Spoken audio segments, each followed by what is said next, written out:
Hey guys, it's Anna from Wingmam, a dating coach in Vancouver, Canada. I want to just follow up on a video I did a few weeks ago where a guy in a hardware store asked me out on a date, and I went. So I'm going to give you a few of the do's and don'ts based on that date so that we can all learn and grow from this. First of all, the things he did right. He showed up on time, and even though I showed up early and bought my own coffee, he insisted on buying me a treat. And so I asked for a cheesecake. He actually got another point for that because I found out later that he's a vegetarian and he never once made me feel bad about asking for a non-vegetarian treat. Third point, he was a great conversationalist. He was great about asking questions and also sharing his story, and we shared about an equal amount of talk time. And the fourth thing is he walked me to my car, which was very chivalrous. The things that didn't go as well were during the conversation, his phone, although the notifications were set to silent, it was on the table, and every time the screen lit up, he checked out of our conversation by checking his phone. So that's a turnoff.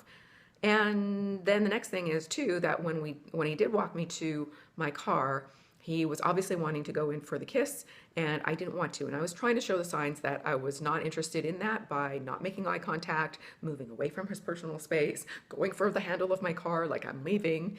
And he kept kind of maneuvering in, trying to get closer to me until finally I actually had to say, look, I'm not going to kiss you. So that was a bit aggressive. And then he asked me what I was doing later. I said I was hanging out with my friends. He said, what about later tonight?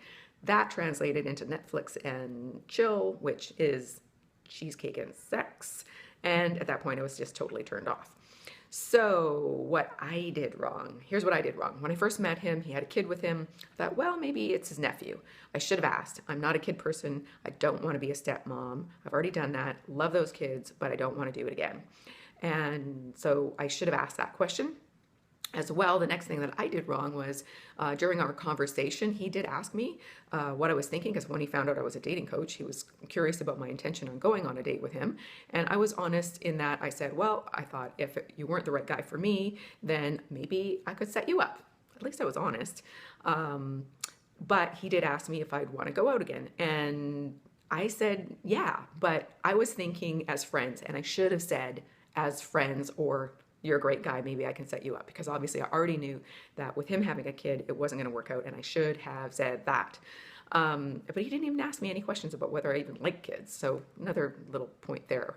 But I am a carnivore. I love a meaty, juicy, greasy hamburger, and I prefer to share that experience with someone else who feels the same way as me. We all have flaws, whether you think that's a bonus or a flaw. That's the truth of who I am. So what I'd like to know from you is something that you've experienced on a date that was particularly positive, negative, or comical. Please share in the comments below. And if you like this video, click like. If you think this video might help someone, please share it. And as well, if you have any questions, subscribe and leave a comment, and I might do a video for you. So thanks for watching, and I'll see you in the next video.